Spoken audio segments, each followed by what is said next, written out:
What's up, guys? It's Rick Ginn, and today we're talking about how to turn $40 into $90,000. That's right. I said $40, which is not a lot of money, into 90,000 bucks. Guys, I've been wholesaling for 21 years. I'm here to tell you, you actually don't even need the 40 bucks. The 40 bucks is kind of a fool's gold to show you and get your attention that if you really want to be resourceful, you can churn anything into any amount of money you want, but you have to think like a wholesaler. You can't just go out and do what most of these gurus are teaching you.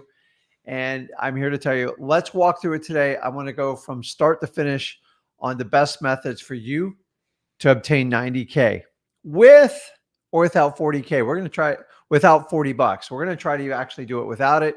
Probably wind up spending a little bit of gas money because there are some realities of cost on this. But let's get into it without further ado. So guys, do me a favor. If you are new to this channel, make sure you go over to, I'm going to put it on the bottom right now, freewholesaling.com. This is the course me and my son have created to teach you the most effective methods to actually become a real wholesaler and actually make money at doing it. There's no course to sell you. We have removed the stigma of give me your money and then I'll release the information. We're going to give you the information. And my goal with this is you can find your first wholesale deal. And then if you want to work with me intact, you can partner up with us and actually share the proceeds 50-50. What a concept. Why can't other wholesalers do this? Well, they do, but gurus will never do it because they have to be paid for their course, because that means they would actually have to put their best information out there. And why not just sell a course? But I diverse. So freewholesaling.com, that's the best way to get started. So let's talk about this. What do we need to do to really hit it out of the park in doing this? So the first thing I always tell you is you have to control what you can control. And before I forget it, let me do this. I will go ahead and click. Okay, that's copied. And let's go under comments. And if you guys want to jump on a one-on-one, I will put it right here in the comments. And when we're done with me talking about the 90K, you can jump on that. So understand, you have to control what you can control. Most new wholesalers try to focus on the things they absolutely have zero impact, zero control on. And for that reason, guys, I'm here to tell you, go with rule number one. Only deal with the things that you can control, because you're just going to waste time on the stuff you can't control. Let me give you an example. You watch the news. Do you really think you have an impact on what they tell you? The reality is you can take information in. The question is, what do you do with that information and how do you react to it? That's what you're in control of it. It's never that we get in trouble from what people tell us. We usually get in trouble from the way we react to things. And let's first and foremost start with the rule is you're 100% control of your reactions. So the only way you can get offended or get upset with someone is if you react negatively to them. So just stop doing it. Why am I telling you this? Because I see this running rampant through wholesaling. You guys overreact mostly to what gurus and influencers put online. And you don't do any homework on it, and you just run with it. And you spend hours, if not days, weeks, trying to get verification. I heard somebody said, I was told. Just stop it. Just stop. Number, first of all, stop comparing yourself to everybody else out there wholesaling. We are all unique. We are all God's children. We're all made differently. We're all in different markets. We all have different skill sets. It's ridiculous to compare yourself to others. In fact, if you're even comparing yourself to somebody on the internet and wholesaling, you're going to be massively disappointed to find out how much wholesaling they actually do. I'm here to tell you, most people you see on the internet, they earn 90% of their income, maybe a little bit less for some of them, from direct coaching sales. That's what gets them through everything. So understanding when they're giving you wholesaling information, you're only getting a small smidget of what really makes them money. You are the product. You are what they're flipping. And that is the problem most on the wholesaling course. So we have to get back and we have to control what we can control. Stop comparing ourselves to others And all you have to do is get 1% better each day. That's it. It is a gradual uphill climb. It is not an overnight success. And most of you think you need to conquer the mountain in the first week of wholesaling. And I'm telling you, that is not the reality of wholesaling. So simply, when you get started in this, separate, this is what I can control, my attitude, the amount of leads I gather, the amount of lists I pull, the amount of sellers I talk to, and then all the negative stuff I can't control. Somebody told me wholesaling is illegal. I heard it's very hard to do it.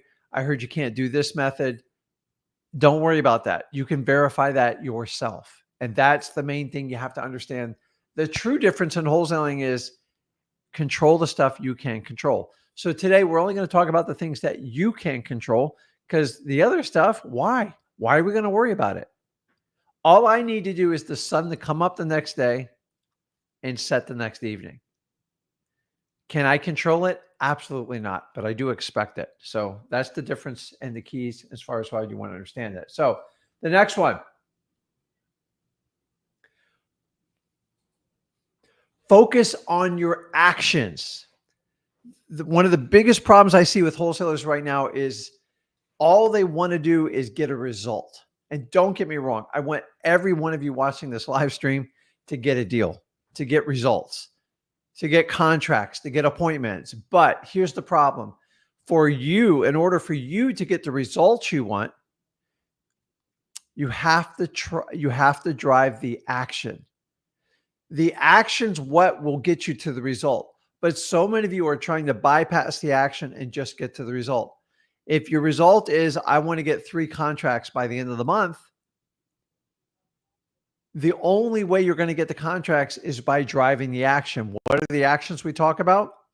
Going out and getting the most motivated seller list, get your government list, get a plan together to go out and attack and maybe reverse driving for dollars, door knocking, sticky notes, whatever it is, and then have a count sheet of how many actions you took that day. Because the more actions you take will eventually net you the results you want to get.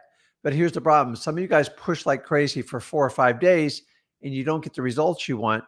And then you get bummed out and you stop doing the actions. So if you focus in the beginning on wholesale on action taking steps towards getting contracts, appointments, and getting assignment contracts, you have to drive the actions. Actions. So here's what I do. I'm all about measuring results, but in the beginning, you're not going to have results to start off the bat. So if I'm in my first month, especially months 1 through 3, I'm going to have an actions driven agenda, meaning how many phone calls did I make today? How many doors did I knock on? How many lists did I get? How many customers did I put in my database? Those are all actionable steps that eventually will lead to a result. But a lot of you skip it and you go straight to results. You just want a contract. I want you to have a contract. Think about it like this. If you think about football, everybody wants to score a touchdown, right? On the offense. That's it. Our goal is to score a touchdown. And if you go, hey, Rick, how many touchdowns did you score today? I go, I didn't score one. It's like my second game. What I should say is, tell me the actions you took towards getting a touchdown. Well, I ran the ball 3 times and I got 15 yards. I had 5 balls thrown to me, but I only caught 1. I dropped 4. I got to learn to catch the ball better. Do you see what I'm saying? Is so we talked about the things you can control. And then we talk about the action. The action are the daily consistent steps you take towards driving to get to a result. But if you skip the action and you just talk about scoring the touchdown, which is the result, you're never going to get in the end zone to do a dance. So the football player that wants to drive the right action, especially a new player, they're going to look on like how many times they ran the ball, how far they got, how many passes they catch, how many blocks did they make, how many plays were they put in on. Like, that's it. And you have to have the same mentality when it comes to wholesaling. You can't do it any differently. I'm telling you. So how do we do that? Actions will drive your results. There's no other way to do this. If you constantly look at your actions, and guys, what I would do is I would just you could do this in just a Google spreadsheet, Real simple. They're online. You can keep it on your phone. It's really cool. Or you can be old school like me, have a pen and pad, and then write down your actionable steps. How many lists did I pull? How many customers did I talk to? How many phone calls did I make this day? And then have the entire calendar for all 30 days. You show me your actions, I will predict your results. If you just tell me where you think your results will be and you take no action to get there, you're never going to make it. You're just going to be one of these people that just talks from their ego and never gets anything done. So if we're talking about dealing with what we can control today, you have to drive your actions. Don't worry, I'm getting on how to do this. Guys, this isn't rocket science, what I teach you. It's so funny because a lot of influencers that will come on and go on these lives, I think they purposely just make the waters very murky for you, and it gets very confusing. And at the end, they always have a package to sell you, and that's why you guys wind up buying it, because you don't understand what the message is. My message is completely clear: control what you can control, and if you're starting out wholesaling, focus on the actions. The actions eventually will lead to a result. Take enough actions, you get the result. If you just want a result and you don't want to take any action, don't worry, none of this is going to work. There's nothing I can teach you to do that. The main thing is you've got to know exactly where to look for wholesale deals, which we're getting into. So guys, everybody understands the difference between an action and a result. We have to understand this. Okay, good. So if you have questions, leave them in the comments. I will jump on them and we'll get going with that. So now that we know that actions will drive the results, we have to go find wholesale deals. How am I going to get that 90K? I got to find the absolute most motivated people out there. And guys, this formula is actually very simple. Now you're going to notice when you hear me speak, when you hear Zach, is we don't make this super fluffy and fancy. We just get down the brass tacks, what needs to be done. So many people want to come on here and just talk about how important they are, like how amazing. Look at all these people I help and look at all the money I make. I can do that show for you, but it's not going to help you. So I'm only going to talk about how to get motivated sellers and how to get the best wholesale deals. I've been doing this 21 years. It gets boring talking about this, but I actually get excited because that is the key ingredient you need to get your first wholesale deal or get a bunch of wholesale deals. And the minute you try to get super cute, I'm going to try novations. I'm going to try creative financing because wholesaling doesn't cut it for me. You might as well just quit this business. I'm not saying either one of those techniques don't work. It is not a substitution for wholesaling. Master wholesaling, and then as you grow, you can expand out and do whatever you want to do. By the way, novations has nothing to do with wholesaling. It's a little trick. It's cute. It's being outlawed everywhere, and it has nothing to do with wholesaling. It's closer to being a realtor.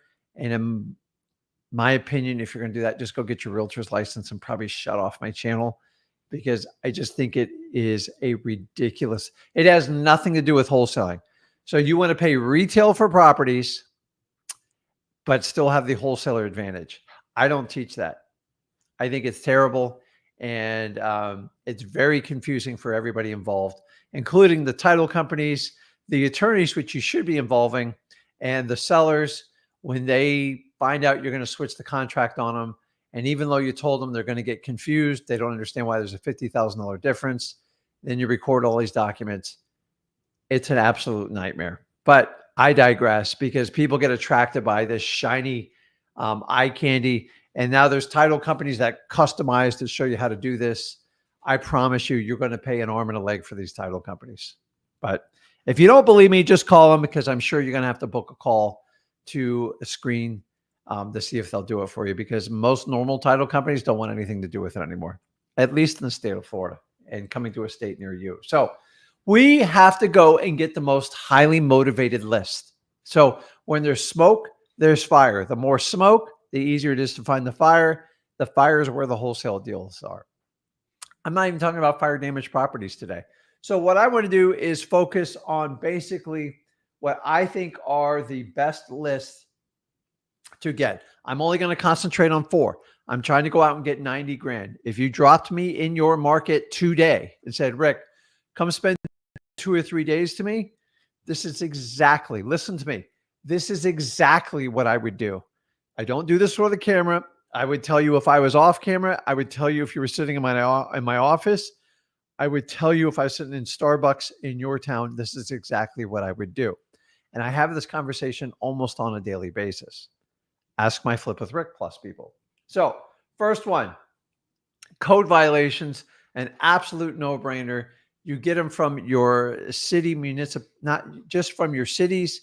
You can get them at a county level, but these are people who basically have high grass, purple houses, boarded up windows, holes in roofs, things that would just stick out terribly. And the reason the city does it to keep the property values up, they've got 30 days to fix it. If they don't fix it, they get a lien placed against their house, somewhere between $50 and $100 a day, and that adds up after 30, 60, 90 days.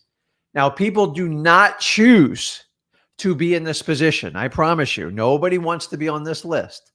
But when they get on this list, they have to get off. A lot of times, these properties are going to be rental properties, people who've lost their jobs, people in probate, and this code violation is kind of what I call a catch-all list. It catches them all. In fact, code violations were the number one way I found probates before I even looked for probates. Can you imagine that? Why? They were rundown houses, outdated, that need a lot of work. So most of them would pop up on code violations. In fact, my code violations and probates, when I list stack, those are the two most common stacked lists I get in my wholesaling business. So first and foremost, do code violations because it's going to cover most of these properties I'm about to run through you. That's why I put it at number one. I love code violations. Now, they're not the easiest list to get in the world. They're usually free. Occasionally, you have to pay for them. And remember, don't run people over and be nasty to them. Kill them with kindness. And to overcome resistance, you have to beat it with persistence. Not being nagging, mean persistence. It's just don't go away when you're told no. Overcome the objection. If you want to learn how that, go over to freewholesaling.com. We teach you in grave detail, not only how to overcome sellers' objections, but how to overcome any type of government agencies to get these lists. And remember, what you don't ask for, I guarantee you're not going to get. Why not get a list that just points you where all the deals are? You want to know where to go get a deal for 90 grand? Start with the code violations list. This was my absolute favorite list starting out. And here I am 21 years later. I still harvest and push this list very, very hard. Why? They are some of the most motivated people you will ever meet in wholesaling real estate. Why? Because they get on a list they don't want to be on. It's embarrassing, and a lot of them need help. Go out and help these people. So the next one, I've already kind of talked about it. These already get caught on the code violations list, but it's the probate list. Probate's just basically when somebody passes away and they own title to something.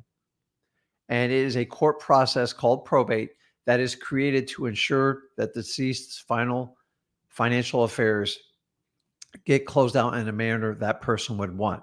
How do they do that? Most people die with a will or without a will. And this is where people can contest it. But most of the time they appoint what they call a PR, a personal representative, or an executor. And that person's usually spelled out in the probate. And once you get these probate docs, you cross-reference to see if they own property. Keep in mind, this would cover checking accounts, would cover automobiles, would cover boats, would cover just about anything. And obviously we have real estate. So when somebody passes away, the PR basically is a substitution for the deceased person to make the final decisions. In the event they want to sell, probates are phenomenal. Now, getting these lists, once again, not the easiest list to get in the world. You've got to know what to ask for, where to go. If you want to learn more how to do that, go over to freewholesaling.com. Me and Zach teach you in grave detail. And I love doing probates. I'm approaching around just over 300. And here's my 21 years and my first 7 or 8 years, I didn't even do a probate on purpose. I got them all from my code violations list. And then this is part of doing what I remember. Do what you can control. I didn't understand probates. I actually had a fear of probates. I thought it was like ambulance chasing. And then when my accountant pointed out to me that your probates are by far your most profitable wholesale deals, Rick, you need to go out and find out how to do more of these. I go, well, I got to go get a probate list. And you know how I did it? I just went down to the courthouse and I learned it. I think I went back a dozen times and I figured it out. It took me about 3 or 4 months to figure it out. And I share all that knowledge with you guys over at freewholesaling.com. So check it out. Probates, guys. If you're thinking, wait a minute, probates are not that great because I'm new to wholesaling, it seems like a very advanced strategy. It's the complete opposite. Number one, probates, motivation's up there. A lot of people get houses. They don't want to take over. They have mortgages on them. They got to pay the utilities, the insurance, the property tax. They got to shovel the snow in the driveway. They've got to run the AC. They got to mow the lawn. It's a pain in the butt. And the one thing that people that really want to sell their probate properties that they got from grandma or something, they want certainty. They know it's going to they want to know it's going to be done. And that's where we come in. The other thing is most of these houses need fixed up, which are perfect for people like you and me, wholesalers. Realtors don't quite know what to do with them because the PR doesn't want to fix them up or put the money or the energy into it. And the last part, which is really the most attractive part, is most of these properties are vacant. They are out of state PRs. And for that reason alone, you basically get carte blanche to bring in your buyers. Why is that important? Because you'll get a higher sales price on it. You'll get less resistance. It's not homeowner occupied. And these are a lot of the obstacles that plague most wholesalers, especially when they get started out in wholesaling. So why not start out with a probate? I know people that have 2 full-time jobs that can work probates. There are not a lot of leads. They are a little bit slow. And we basically have a template letter we mail to them. You can get it at freewholesaling.com. And we also do what we call warm calling, where we just call them up, see if they have an interest in selling the house. Listen, if you don't do it, I promise you somebody in your area is going to take it over. And here's the part I left out on you. When I say these are the most profitable deals, you have no idea. So on average, they're 3, sometimes 4 times the average assignment fee you get on a regular wholesale deal. So if you were going to get 10 grand on an assignment, you can earn up to $40,000 on a probate. That alone makes it worthwhile to pursue probates. If you want to get to 90 grand, just nail 2 of these in a year and you'll be well on your way on hitting that out of the park. Hands down, guys. I love probates. I didn't know at the time I was going to love them, and I still focus on them. And today it's one of my singular focuses. I partner with people all over the country doing probates. I know how to navigate through them with lawyers. I've been doing this a long time, but I want you to understand this. All you have to do in the beginning is learn the technique of finding your probate list at your local county courthouse and then locating the PR and then reaching out and connecting with them. That's it. The rest of it, go to freewholesaling.com. We'll teach you how to work with your title company, with a lawyer if you need to do that, even a real estate agent, and get you everything you need to do. Your skill set is in connecting with the PR of that probate. If you can learn how to do that, all the other stuff will reveal itself as you go along. So the beauty of probate, sometimes they do take time. So it's not like an overnight, I got to get it done in a week. You have a lot more time to get buyers. And as a new wholesaler, you don't have a lot of buyers. Probates are perfect. So don't shy away. Don't make the 7-year mistake Rick Ginn did and avoid them. If I just went straight to them when I got started, heck, I might have just done probates. It was that good. So learn from my mistake, and I love those lists. So if you're out looking about the houses, a lot of the driving for dollars houses you're going to come across are going to be probates because of the condition they're in. Okay, the next one, pre-foreclosure, is simply when people get behind on their mortgage payments. When they get behind on their mortgage payments, they need help. Nobody chooses to get in this situation. It's this thing called life. And banks don't really care. They feel like they're going to be covered either way. So once they get 2 to 3 months behind, they get nasty letters from the bank. They start to get harassing phone calls, and they have to make a decision. I either need to get that mortgage caught up, or I need to get the house sold. Because if they don't do anything, they literally lose the house. And this is where a wholesaler can come in and help people out. Now, here's the keys to pre-foreclosures. I'm going to forewarn you up front. Try to catch them early. It's called pre-foreclosure. Don't go to your courthouse and ask for a list of pre-foreclosures. It doesn't exist. you're looking for notice of default and lis pendens, depending on what state you are and how they do their court actions. I'm not a lawyer, but these are just notifications that the bank is going to start a formal lawsuit to repossess their asset for non-payment of the loan. And eventually the final outcome is going to be foreclosure. That's why we call it a pre-foreclosure. Now, here's how pre-foreclosures work. When people get behind, they get scared, which is normal. And then the ones that want to have options will try to take care of things up front. The ones that want to bury their head in the sand and they just don't care, they will wait till the very end and completely panic. Now, guess which one I rather work with?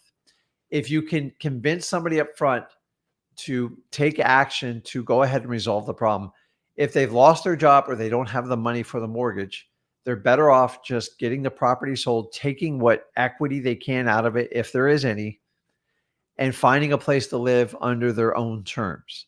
The problem is a lot of these people will wait till the very end. Well, I'm not making any mortgage payments. This is great. I promise you, you are going to get stuck in the end, because eventually the judge will enter into a foreclosure agreement. And once they do the final summary judgment, you basically got 30 days to get out of the house. And they're not nice about it. And usually sheriff's office shows up, puts a notice on the door, all your stuff's got to be on the curb. And usually 30 days before the auction, there's usually just tons of people walking around the house. Makes you very, very uncomfortable. And for that reason, I try to stress to people that if you work with me early, we have options. If you wait till the end, there's only so much I can do, because the fees are so high, the attorney's fees, and there are no options at the end other than hire a lawyer and spend a bunch of money. And let's face it, they didn't have money to begin with. They're not going to have it at the end. So try to catch them early. Obviously, the motivation is there. Some people put their head in the sand. It is challenging, but I only work with the ones that don't work with me in the beginning, because usually the ones at the end require a lawyer. And the last thing I want you to do as a new wholesaler is go out and hire a lawyer to fix these problems. No, we're not going to do that. Now, my next list, which I absolutely freaking love, but a lot of you guys overlook it, are tax delinquencies. And I'm specifically talking about property taxes. So when people don't pay their property taxes, the county has a plan to fund it regardless, because there's plenty of people who don't pay it. They issue what they call a tax certificate. Someone like me comes in and buys it. I bid the interest rate up or down, depending on how your county does it. And then the city gets their money, the county does. And then eventually, if that debt's not paid, I can apply for and put up what they call a tax deed auction, and then the property gets bidded up. Now, a lot of gurus will tell you, you got to do the tax deed auction sale. You hit it out of the park. It's an auction, guys. It has nothing to do with wholesaling. You know how an auction works? He or she who pays the most gets the asset. Wholesaling is the complete opposite. We try to pay the least to have the most upside. So why would I go to a tax deed auction unless I knew something special? And here's how a tax deed auction works. Say I buy someone's tax deed certificate, it's $5,000. 2 years goes by. Now I can apply to have the house foreclosed on. So when it goes to sale, guess what?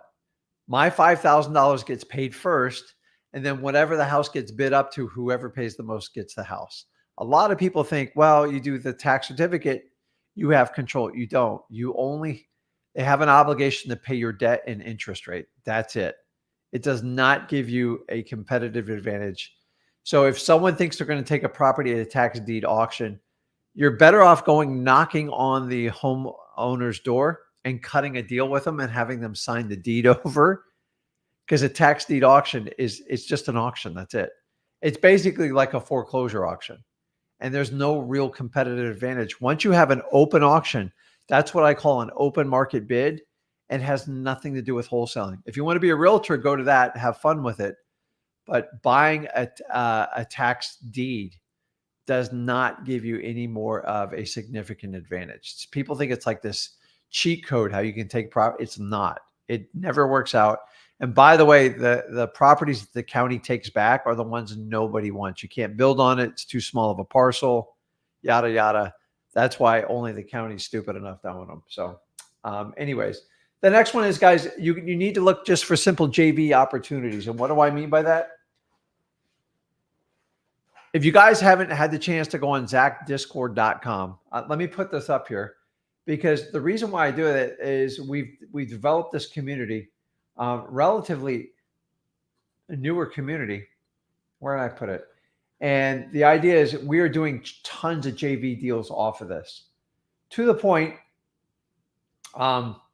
it's absolutely shocking. So I think we did 5 deals in there last week. And then what we do is we're all doing them like together. So Discord has this ability to, if you want to advance your skills in wholesaling and you want to have very deep conversations, you can do video, you can do audio, you can do pics, you can do private chat rooms, you can do public chat rooms. We go live every Friday night at 8 p.m. Guys, it's really cool. I'm shocked. And as I said, we're always learning in wholesaling. So I'm new to Discord. I think it's absolutely amazing. But one of the biggest benefits we found of the zachdiscord.com is the JV opportunities alone. I've had one person has done 7 deals alone just off of this. So think about this. If you get active on social media and you use these outlets to have JV opportunities and help people across the country, maybe you have a very good robust buyers list. Maybe you're good at connecting with motivated sellers. If you can bring value and help the other person out, it is endless what you can do on that. Guys, make sure you check it out at zachdiscord.com. But also you go to Wholesaling Houseless for Real. And as usual, you guys in the comments right here, if you think you can help somebody out or bring value to them, let them know what market you share in. Let them know, listen, I would love to help people out. And guys, I'd rather you earn 50% of the money than 0% of the money. Some of you guys do deals. You don't know what you're doing. You don't have buyers, and you drag the sellers on too long. If you're in that situation, reach out to either me, Zach, go to zachdiscord.com, go to Wholesaling Houseless for Real, and get some help. That's why we developed freewholesaling.com, so nobody gets left behind. And it's really, really important that we do this. So, okay, let's get back to this. I see lots of questions. I promise you I'll get to them. I will get to them. So we talked about JV opportunities. Now, the question is actually, I gave you 5. I told you 4, but I gave you 5. Of those 5, if you can't make 90 grand, I'm concerned for you. But remember, you're all in different markets. You all have different skill sets. You all have different confidence levels. Number 1, you have to believe in yourself. Stop thinking about the government's going to take care of you. Listen, your mom and dad aren't going to take care of you forever. Trust me, I tried that one. It didn't work out. Your sister's not going to take care of you. At some point, you're going to have to step up and take charge of your entire life. This is what wholesaling allows you to do. So 90K, I'm not kidding around with it. If you can literally spend less than $40 to get 90K, the question is, are you going to go out and take what's in control under your direction and go out and get it? That's only a question that you can answer. I know I go out and get it. Are you going to go out and get it? You have to decide. So how are we going to attack these lists? Real simple. Don't overthink this, guys. Do not overthink this. Number 1, most of these lists, I'm going to start out doing reverse driving for dollars. Now, I get it. If you're doing it virtually, that's not an option. So we'll talk about that. But if you're in a local market, reverse driving for dollars, you put the sticky note on the door. Quick question about your house. It's Rick, your virtual phone number. Why do we do it? Because curiosity kills the cat. You stick a note on my door, I'm calling you back. That's just how it is. If somebody calls you on your phone and hangs up, you all call them back, because you can't stand to think not knowing what's on the other end of the line. This is what reverse driving for dollars works. If you can organize it in a systematic approach and get like 100 addresses, it's extremely effective. What would I do? Tax delinquencies for sure. Listen to me, for sure. Probates, I would not do that. And code violations, 100% on the code violations. Those are my 2 favorites. Now, how would I do the other ones? Guys, listen, you're talking about a guy when I started out wholesaling. I went door knocking on pre-foreclosures. That was my only freaking strategy. I added to it, but that was the only one I did, because I'm a type of guy who likes to focus on one strategy, get a deal, and expand. I'm giving you permission to do 2. So here's the second strategy I'd like you to do, which every one of you overlook, and you'll never hear gurus really talking about this because they think it's below them, but just simply driving for dollars. Why? Because if I can put my visual eyes on an ugly house and get their phone number, skip trace, and call them, that's the best list you can get. Nobody else has access to that list. Nobody can buy that list. You have to earn it. You have to go out there and do driving for dollars. You have to collect the addresses and you have to get on it. That's the only way it's going to work. So guys, the 40 bucks, let's just call $25 going towards gas. 25 bucks. I'm giving you permission. I know $25. Some of you guys got those big gas guzzler trucks. You might have to put in all 40, but trust me, do this. I, to this day, still obsessed with driving for dollars. Ask my wife. I drive her nuts. I constantly take a different way home. When I'm going to the gym, when I go anywhere, I always take a back street somewhere because I'm always looking for a property that looks out of place. And once I see it, I simply take a picture of it. I use my XLeads driving for dollars apps on it. I click it in there and automatically uploads in my database. I just click the skip trace button. Boom, I'm there. I like it. Like in the old days, I used to have to write it down. Then when we got really advanced, we took a picture of it. Oh my God. Then we had a picture of the address. Now with the driving for dollars apps, which is included in your XLeads account, check it out, xleads.com. It's really cool, guys. It's never been easier ever to look somebody up. Just go out and find the houses that don't look right. Remember, people don't choose to have ugly houses. People can have ugly babies. You know what I mean? Babies wind up they get cuter, but sometimes some kids just are not that cute when they're born. Most houses start out pretty, and then the homeowner let something go on it. Maybe they had a life event. Maybe they had a death in the family. Maybe they had a loss of job. We're not here to judge. We're here to help. And that's what wholesalers do. If you want to help people out, this is the perfect business to be. Driving for dollars, it's great. Now, you could do virtual driving for dollars. It's really not that hard. You can use any one of the softwares to do it if you're doing this virtually. So don't miss out on that one. The next one,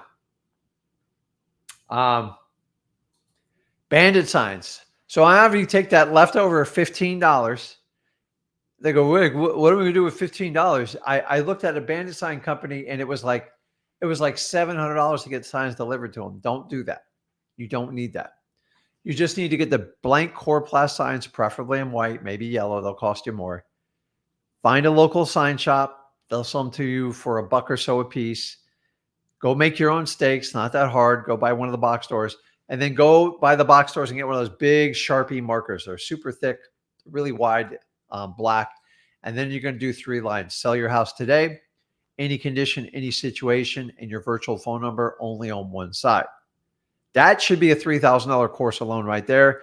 Those signs was the second phase that I did my first year in wholesaling on top of not driving for dollars, which I still did. I did pre-foreclosure door knocking. The bandit signs were very powerful because people called me. Now, here's what you do. Instead of trying to put out 100 signs like every weekend, just go get 15, 20 signs and then take 5 to 10 signs and put them out. Put them out in a tight clustered area. You're looking for intersections with high traffic. If you can be anywhere near a Walmart, knock it out of the park. Walmarts, Targets, stuff like that, where people buy just common everyday item goods. Home Depot's not as good, or Lowe's. And then put it where signs will stick up, put a low profile in the bush and put them out. And what it's going to look like, it's going to look like you're pretty big in one area. And then guys, listen, when the phone rings, I know this is going to be a challenging one. I know this goes against most gurus' theory is you're going to answer the phone live. That's right. You got to actually answer the phone and talk to people. Don't complicate this business. If someone got the guts to call you, one or two things are going to happen. They're either going to call to chew you out, which I don't care, whatever. If you call me, I have a shot, I won. Or number 2, they're calling to see if you're trustworthy enough to give you a crack at their house. Now, I've done hundreds and hundreds of deals off bandit signs. It is work, but it's one of the lowest cost ways to get some of the best deals. And remember, Those calls you get, nobody else has access to. It is a private list. Yes, you're going to bust your butt off to do it. It doesn't cost a lot of money. I love doing this. Guys, you could do the virtual and the digital bandit signs. And if you want to learn how to do that, go to freewholesaling.com. That works too. But I'm just telling you, a lot of the old school bandit signs, they still work. Just don't go out and buy 500 or 1,000 signs. That's where you're going to get killed. So just put out a few signs. You only need just a couple of leads off of it. I want you to get money in your bank account before you go out and spend money on marketing. Most gurus will tell you to spend thousands and thousands of dollars. It's ridiculous. You guys have watched Shark Tank enough to know you got to go out and get sales and prove the theory first before you start investing in the business. Most gurus will tell you, well, you need to invest in yourself. Translation, that means you need to buy my course. I'm telling you, go to freewholesaling.com, get the fundamentals of wholesaling down. Okay, so if you play football, you got to learn the fundamentals, right? Catching, blocking, running, period. If you can't figure out how to do that, you cannot score a touchdown, which is the result. You got to learn how to take the actions to do it. Wholesaling is no different. So many people want to do wholesaling without learning any fundamentals, and they think fundamentals is like going on the MLS. That's like the farthest place to get a deal, and you got to understand that. Okay, guys. We already talked about this. Social media techniques. Get out there. Discord. Wholesaling houses for real. Do you know that is now, I'm pretty sure, is the largest wholesaling group in all of Facebook, or it'll be in the next month or two. Guys, you realize we only started that 2.5 years ago. There's people been running these things for like 15 years. Listen, me and Zach will outwork anyone. You already know that. So if you take the same mentality me and Zach does, like the 90K should be a no-brainer for you. The question is, are you willing to outwork people in this business? If you're not, get out now, save yourself the aggravy, go work over at Target, Walmart. I got no problem with that, but you'll get your hourly wage, and then you can go and complain to other people about it. It ain't going to work here. So go on social media, Facebook, Instagram, Discord, whenever we go live on the Flip with Rick channel Tuesdays and Thursdays, you should be all over in the comments saying, hey, who wants to do a deal with me? I focus on this part of the country. Trust me, people do it all the time, and especially that Discord. If you're not a member of ZachDiscord.com, head over there like right away. So I will tell you this. Let me give you some facts of what needs to happen here. You need lots of leads, guys. You cannot have a shortage of leads. But you have to understand, where am I going to get the leads from is going to either make or break you in wholesaling. What do I mean by that? Simple. This is going to be a dirty truth. And if you're a guru, you might want to plug your ears now because it's going to hurt your feelings. I know you're going to get offended about this. Most gurus send you to the wrong places. Remember, they make the water really murky. So I want to give you clear Bahamian water, beautiful water, bonefish swimming all about you. Sharks like murky water because they can take advantage of you. If you have clear, pristine Bahamian water, you know exactly what to do.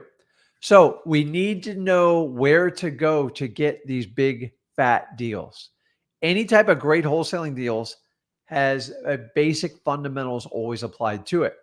Gurus will never, ever tell you this because the more confusing they can make it, the more dependent you are on buying a course. Let me give you an example, guys.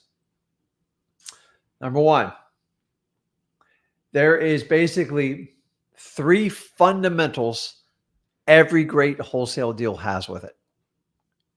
If you want a lousy, crappy deal, I promise you it will not have all 3 of these. Through all 3 of these. If anybody wants to put them in the comment, I would love to match them up. I don't even have to put them up there. Put it in the comments. And guys, as usual, if I'm going to put in here one more time, if you want to jump on a one-on-one real quick, I'm getting ready to take a bunch of questions. I'm going to put it one more time in the comments. Just click on the StreamYard link and I'll put it in there one more time. It's at the beginning of the stream and I just posted it again. So guys, let me know, what are the 3 things that are required for a great wholesale deal? Put them in there. Let me help you out here. I'm waiting. Number one, I'll give you the first one. You have to be direct to seller. Can I be any clearer than that? You have to be direct to seller. If you are not direct to seller, you cannot build a rapport. You cannot build a relationship. And for that reason alone, it'll be strictly transactional. Me and Zach teach you relationship-based wholesaling. The only way you can do that is you have to be direct to seller. Notice, did I say contact a real estate agent? Yeah, no. A real estate agent is a representative that's paid a commission, and their entire goal is to get the highest price possible and guard their seller. So let me ask you, if I work with a real estate agent, can I form a relationship? You can try, but you're literally wasting your time. The realtor does not care about a relationship with you. And you're not going to get very far. They have a completely different agenda than you do, period. End of story. I'm not saying you can't get a deal with a realtor involved, but as a new wholesaler, I wouldn't even try to start here. It's literally a waste of time. And every guru is trying to spin you to like have you do all the stuff on MLS and stuff. It's ridiculous. I promise you this. Your great wholesale deals will not come off of MLS. As a beginner, absolutely not. As you get more advanced and maybe you farm a certain area and you keep an eye on it, or you formed a relationship with a realtor and you're looking for these type of properties, they come up, give me a call, pay you your full commission. It's a whole different story. But most gurus are going to teach you how to go on MLS and how to scrape the MLS. And guys, here's the problem with the MLS. Think about this on MLS. If you put your property on MLS, do you want to sell it? Think about that. Do you want to sell it? Steve says, price. So the problem is the next one is we need to find people that needs to sell their property. The difference between needs and want. Let me give you an example.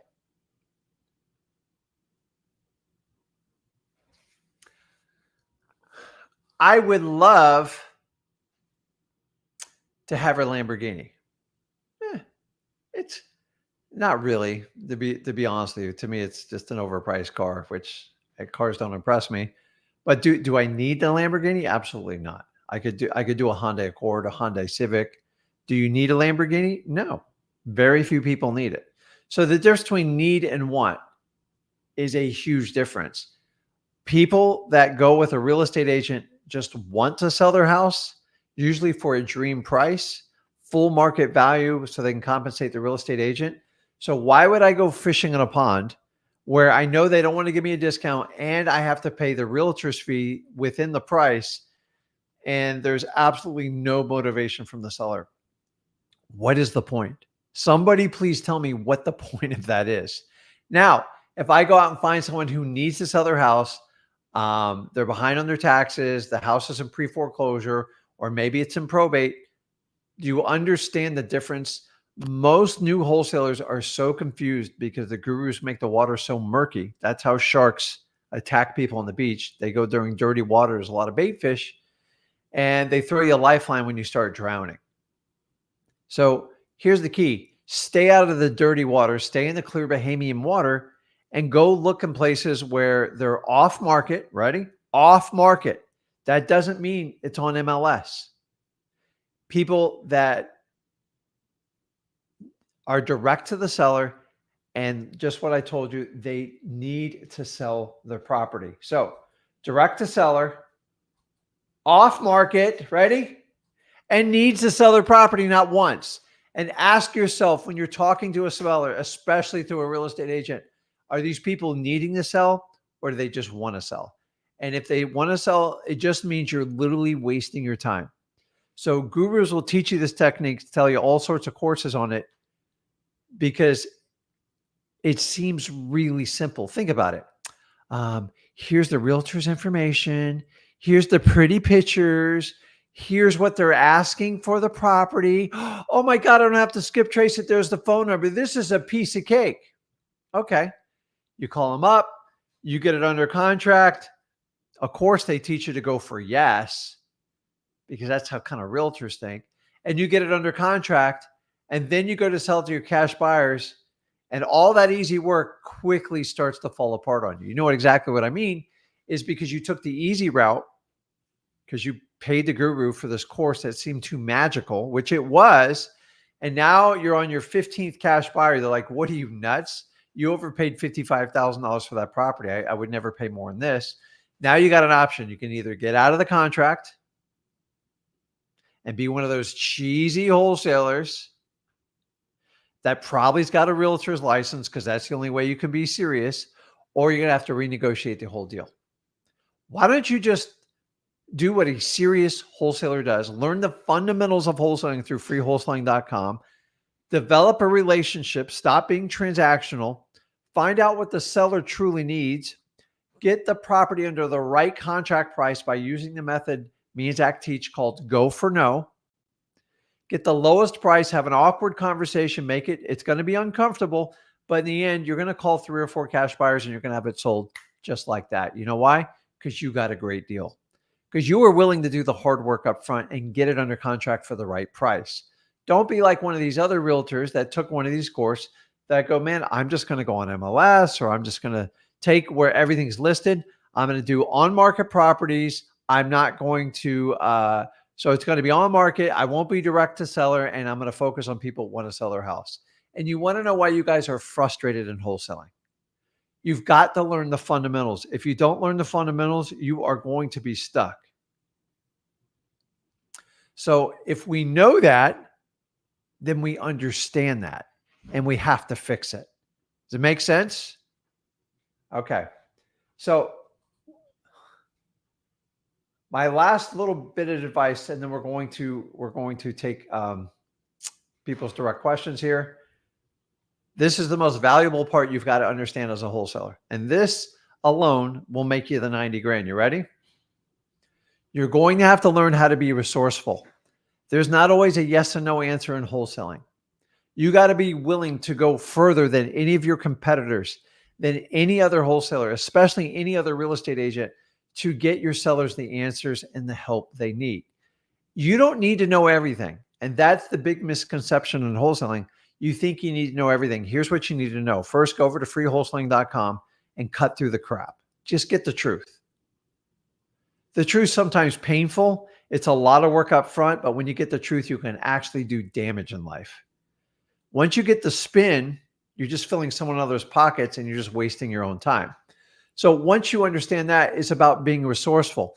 Your job is to get the best lists possible for motivated sellers through government lists, through xleads.com, whichever source you want to use, and then get those lists. And then your job is to contact them. Either you're going to cold call them, you're going to knock on doors, you're going to leave a note on the door, and then you engage them. And we teach you how to qualify them using MCTP, freewholesaling.com. I know I'm a broken record here.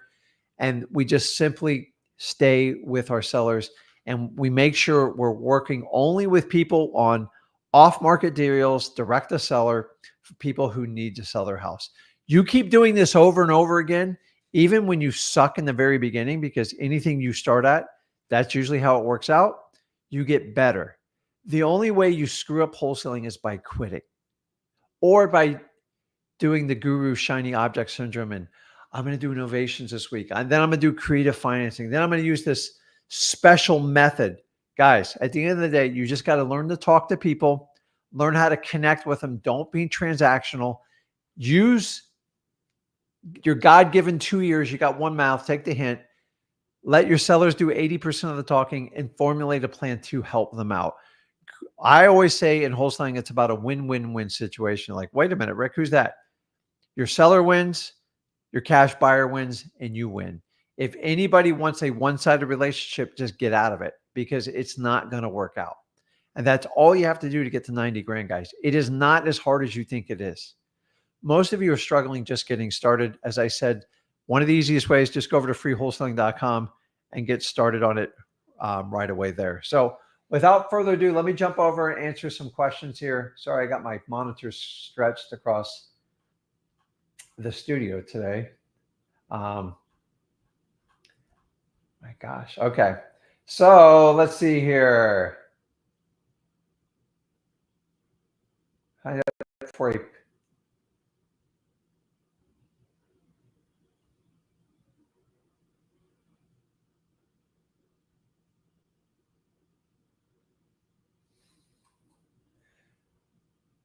I'm sure you're talking about finding out that he's just talking about if it's easy up front, it usually winds up being brutally hard in the back.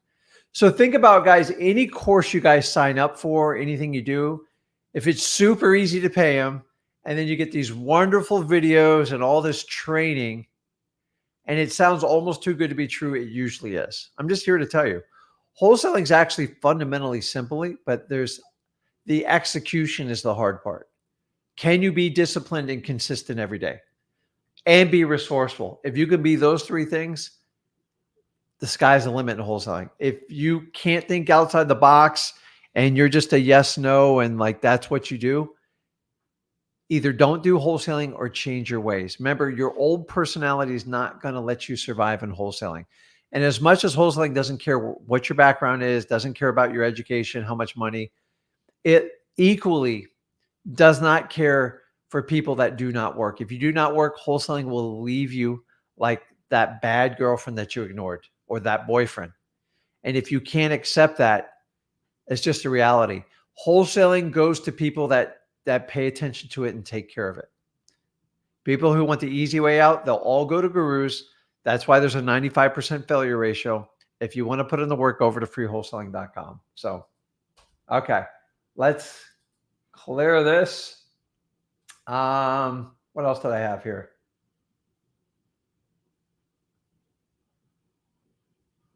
So Shannon says, where do I get the list from? So predominantly from the city. County is going to be your county courthouse for the probates. You can do evictions at the court system. Tax delinquencies are going to be on a county level. The city level is pretty much going to be code violations. When I like this, so guys, don't even bother to ask for FOIA. That's just short for Freedom of Information Act. They all hide behind it. And if you ask for a FOIA, you could be waiting years to get the request. It is an empty threat. Don't even bother doing it. It's like a government tactic to make them do something. And whenever you try to make the government, you make them to do something, it's usually an absolute disaster. So don't threaten the FOIA. I used to do that a long time ago. It's just a waste of time. Just kill them with kindness and keep pressing forward. If you ask for 9 lists and you get 5 of them, you did a great job. And that's how you have to understand how all these lists work. So let's see. Okay.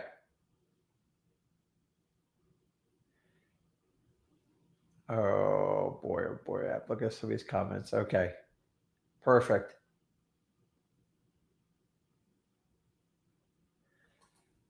So Juan says he bought a $50 course or a 50-cent course. The price should have been a dead giveaway. And what can I tell you? There's a lot of people that literally copy us word for word. But guys, the fundamentals of wholesaling, I didn't invent them. I just reinforce them. You can get the information whoever you want. It's who's going to actually execute it and follow through. And that's what me and Zach are very good with you guys in doing it. And so I can't stop all the fakes, all the frauds. There's people who just remember, there's a lot of people who want to take the easy way in life. Let them. But the easy is going to turn into hard really quick. So they can swindle probably a few $1,000, but they'll never get anywhere. They'll never be rich. They'll never be good at wholesaling, that's for sure, because that's not resourceful. That's just stupid. So it is what it is. It is what it is. So let's jump on and let's help some people out here. Hopefully my volume is working today because I don't see the mic, but let's give it a shot. So Isaac, you there? Yeah. Are you able to hear me? Hold on. I definitely got to turn you up. Hold on. Let me reach over here.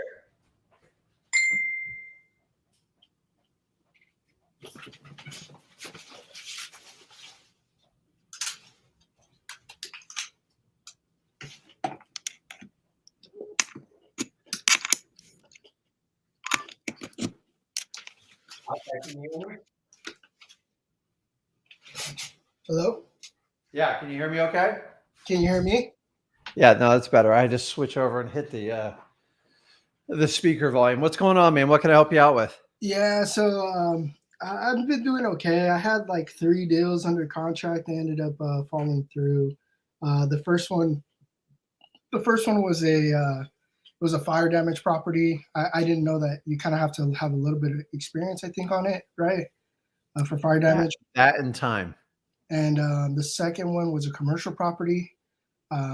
Me and Chris, he's in the Discord and the Flip of Rick Plus. Okay. He's the Indiana market. He's local, and then that one ended up falling through because the buyers were so niche.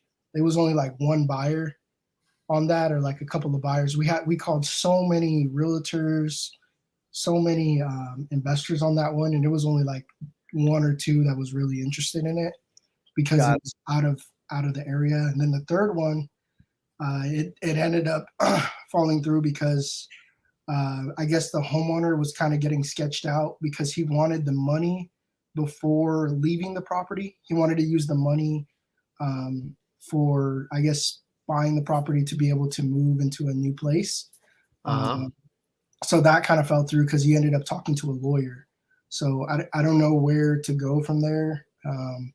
Is there a way to still, So did you have that third property under contract? yeah, I was under contract. A buyer went to it. My partner Chris, he did the walkthrough with the buyer. He was gonna get it for 200. We had it locked. I had it locked up for 163, and we were Okay. gonna go JV on it together. But yeah, the seller of the property, he ended up backing out because he was in a divorce, and I think he wasn't telling the wife. I think that was the thing where he Yeah, wasn't trying to tell the wife. Well, did she sign the contract? No, just him because it Yeah. was under So only his name. He was the yeah. only owner. So what state was that in? That was in Indiana. So pretty much in the United States, because I've been doing this so long, in a divorce situation, it doesn't matter how the deed reads, unless it's owned in a corporation. It requires both spouses to sign the deed. There's no way around it. There's Uh, You'll never get around it. And by the way, I've had more men call me wanting to try to fire sale their house. yeah, They're like, just don't tell my soon to be ex. I'm like, it doesn't. that's what I've I been was in your shoes thinking. a few times. I'm like, nope. I go until I talk to her. I'm not even going to do a contract. So Yeah, that yeah, one that's was what I was that one was thinking. doomed to fail up front. Uh-huh. But like you've learned that mistake, and you're like, Yeah. okay, I don't like divorces at all. They're usually a disaster. And if Okay. you throw kids in there, I went through a nasty divorce as a kid myself. A lot of you guys understand that. Mhm. It's two people. Love is a very fine line, and when it turns to hate, Yeah. it's bad. And it's not about money anymore. It's about like who can get over on who. And so Mhm. the minute he calls you, you're mortal enemy number one to her. Mhm. And so I can never get over it. I've only done probably 3 divorce properties in my entire wholesaling career Mhm. because of this situation. And Mhm. I don't seek them out. Um, some of you guys chase the divorce list. I'm just not a big fan of it. I think it's torture, and it's usually you can't get two people to agree. Occasionally, the only ones that ever work are like investment properties because they're not living in it. But when one of them is living in it with especially kids, Yeah. it's like even when you wholesale, you're like, oh, man, I don't know if I can like because they really like need the money bad. Because And they're trying to escape. They're trying to do like a yeah, I way know. And out. it just is so there's not so a lot of people in divorce need more money than the average person does because they're Yeah. they're trying to make up for deficits for maybe their husband or maybe the wife made more money. So Yeah. that one, I'm going to be honest with you, it wasn't going to work out no matter what you did. So Wow. like just lose that one. The Yeah. commercial, what type of property was that? Like That what was was it? it was a real like it was for lawyers and stuff. It was like a business office. Had Yeah. 8 rooms. I think one or two bathrooms. Um, one of the bathrooms had like a fully shower in it and all that. So And what did you have that one under contract for? that one was under contract for 200, and we got it locked up for 165. and all the only investors that wanted it was like 3. They were like, because they kind of knew that no one else was buying it. Like it was a small town in where was it at? It was in Claremore, Oklahoma, and I'm in California, and Got it. my partner's in Indiana, Yeah. Illinois area, and we were having a realtor, be able to do the walkthrough with the investors, and yeah, they were trying to only give us like 150 for it, and it was worth like 300. Yeah. And we thought it was like such a good deal, and they're like trying to lowball us hard, and the only thing was I feel like we should have went back with the homeowners and talked with them, or not the homeowners but the commercial owners, talk with them and let them know if we can like do a sign an addendum to redo the contract, to get it under. So first of all, it's a small market for a commercial property, Yeah. and it does require some level of expertise, knowing the market. Commercial's more advanced. You just, especially in a small market, because sometimes there's not a huge demand for it because Yeah. there's people only make so much. Most of those deals, so I get the owner to carry back financing, and they usually sell like that, like every time. Because most people who get on those deals, they get help from the previous owner, and usually people. So say he bought it for 80 or 100 grand, and if somebody gets him a check for 30 to 50 grand, or gets his original money out of it, he'll carry a balance for 3 to 5 years on the other part of it. And so I sell a lot of small like lawyer brokers offices. It's kind of my specialty in Florida, Yeah. in the Southeast. And more than 50% of them have like owner financing built into them, especially in the last 3 years, dude, because it's so expensive even to get a small loan for 200,000 that people like, what if I just offer $100,000 in financing? I'm like, that will help. And because people like to be able to buy their way in without overpaying through banks and stuff like that. And that's the only thing I would have done differently on that property. I try to tell them, I try to start up front. I go, well, it would be helpful. I actually am willing to give them more money if they'll give me owner financing, because every business owner wants to go in with debt built into it that they don't have to go to a bank because they can get good moving fast. Nobody likes going to the banks for these loans, especially at 7 and 8%. Yeah. It's a pain in the ass. So I wouldn't lose sleep about this. And then what was your first one? The first one was it was in Tulsa, Oklahoma. It was a up north area, and I didn't know because I don't know the market, really. And every time I would say it's up north, literally every cash buyer was like, "Oh heck no, I don't even drive over there. That's how dangerous it is." And So I'm like, you got to make sure you're just fishing in the right areas where Yeah. there's real demand for this stuff.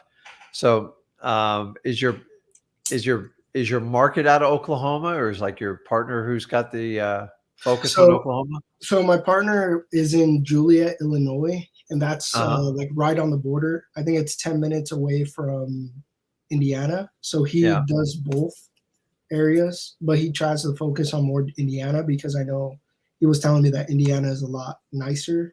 The properties are more safer. Okay. Or something like that. So he focuses more Indiana, and I think it's about maybe 40 minutes actually away from him. Yeah. So are you done with Oklahoma?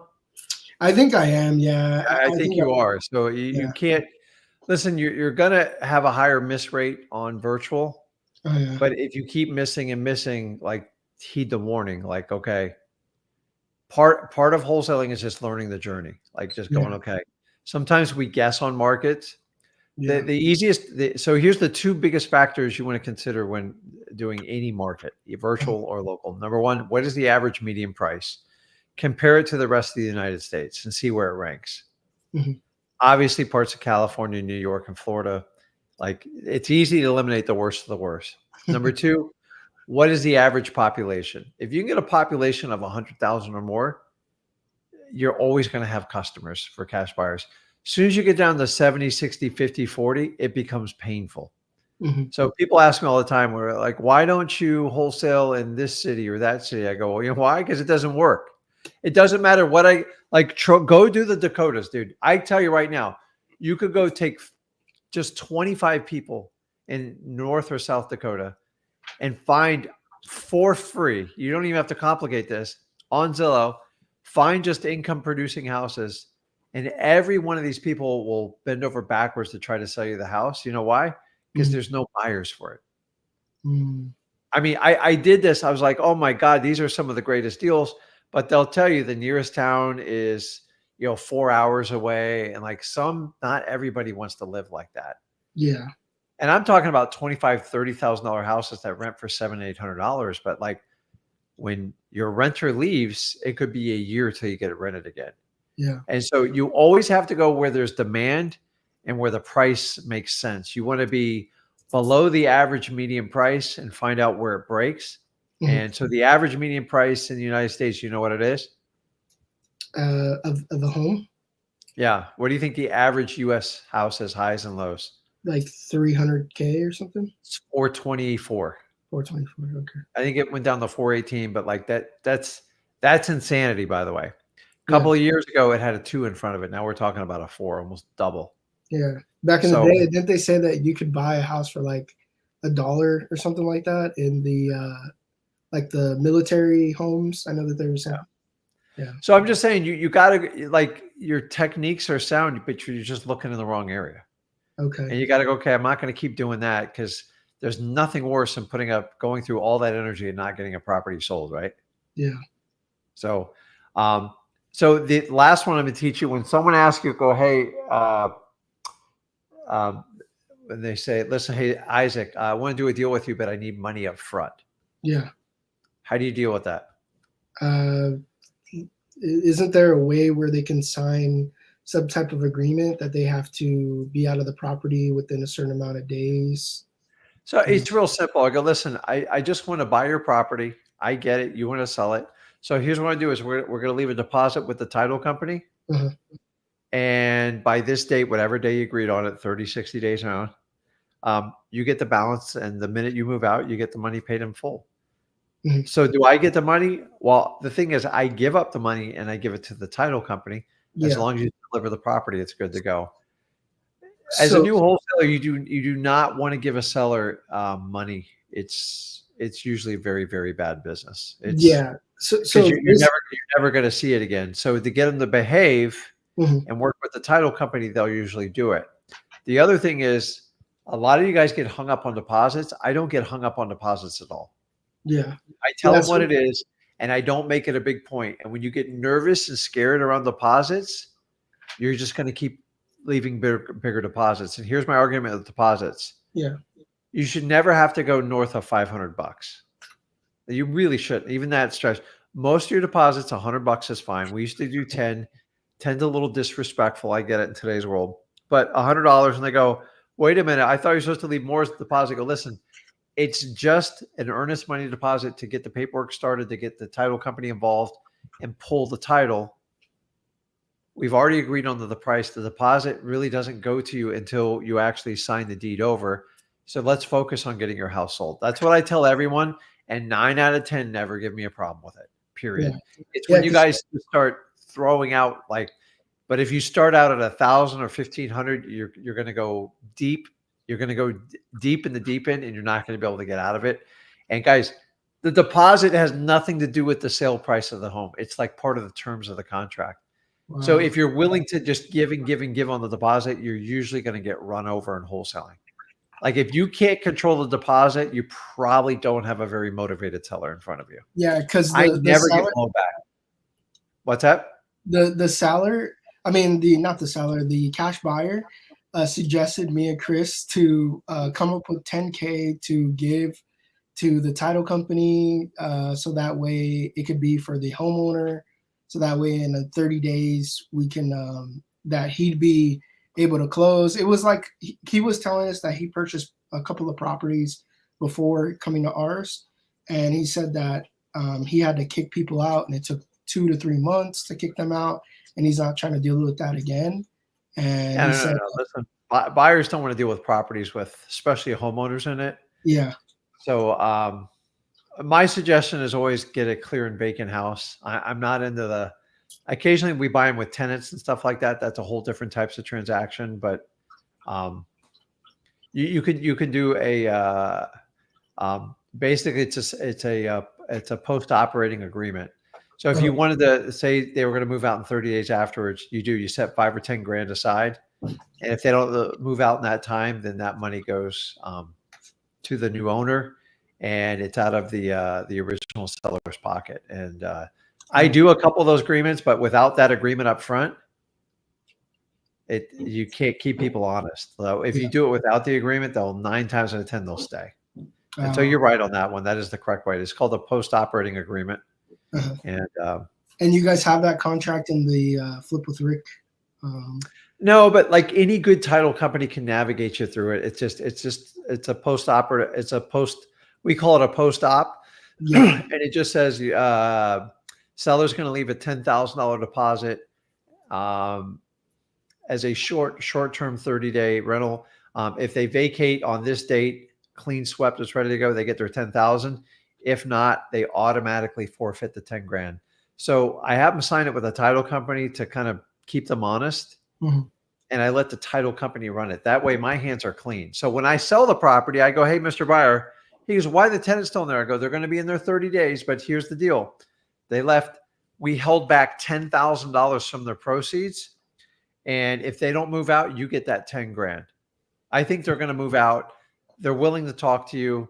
So however you want to do it, it's automatically set up where you get it. I have nothing to do with it. Talk to the title company. They'll verify it. And we do those every now and then. I'm not a big fan of doing them, but sometimes if I get a smoking deal and that's what needs to be done, as long as they'll put up the money, but without the money, they have no teeth in them at all.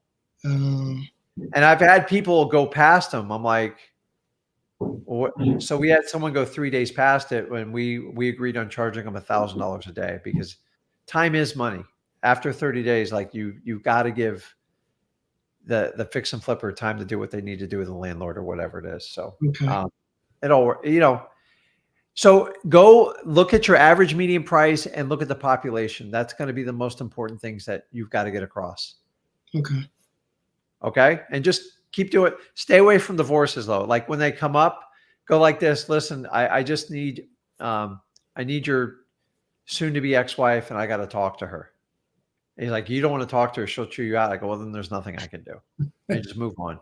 Because every day, every week, there doesn't time to go by that someone contacts off one of our marketing.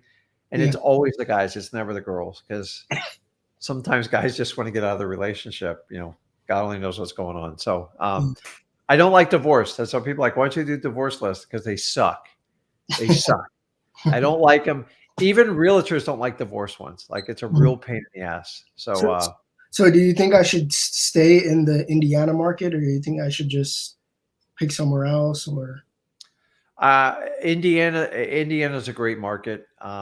Okay. So me and Zach have done plenty of videos. All of Ohio's a great market. Indiana's phenomenal, but like there's good parts and bad parts of Indiana too. You got to kind of get to learn it and understand it too. Okay. So there's a lot of cheap wholesaling in those two areas I just told you. Yeah. So a simple trick you could do is just do you can hack any type of wholesaler. Just get on their cash buyers list, see where they're buying the zip codes that are working. Yeah. And just follow their format. The wholesalers are the worst about bragging. Like, look at this deal I just closed in the zip code. I got 3 more coming under.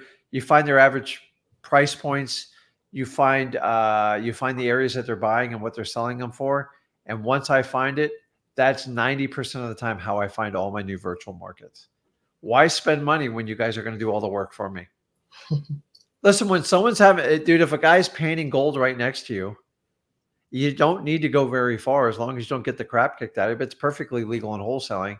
Yeah. And I've been doing this for 12 years. Like, I did Tennessee for a long time. I did the Carolinas for a long time. I did Atlanta, Georgia before it was smoking hot. And I just found other people that were posting on the internet, and it was easy. I just went into social media groups, and once I found a zip code, it was like on. The old way is we used to have to test stuff up, and it was expensive and it took a lot of time. So I rather just reverse hack. So just look up wholesalers are having success bragging on the internet because their ego's way too big, and they tell you exactly where to go find the gold. Believe them. but I verify it. I don't take their word for it. I see if they actually have them under contract, and I start reverse engineering it. Once I find a pattern, I'm all in. Mhm. Like, crap, he just bought 4 houses. I don't even think he knows what he's doing. So it's not Imagine good to what we bounce can do. around. What's that? It's not good to bounce around to different markets. Kind of No, like focus on no. one market and You should not. get one market and nail it in, and you should be able to run with it 5 to 7 years. Okay. Sometimes, like in Florida, we've had to make a lot of changes, but my average price median's around 600,000 now, 650,000. So I'm well above the average in the US. So we've had to shift some of our markets. So, but the idea is it takes you about 3 months to dial in a market. You never get it nailed overnight. But once you start getting them going, it starts to pay off. So why, if there's gold in the ground, why leave it? The problem is when you go somewhere and there's no damn gold in the ground and you keep digging, you just waste time and money. Yeah. So you got to go where other people are already having success. Go where you have good populations and you have good price points, and then just reverse hack these other wholesalers. They're really stupid about it. I'm sorry. It goes on since the turn of time. Like, I can go right now. I can pick any market you want. I would just go on social media. I see who's having success. I get on their cash buyers list and I just reverse engineer. It's not hard to do. Okay. You got it? Yeah, I appreciate it. Okay, man. Go get it. Have a good one. I'll see you, man. um, let me see here.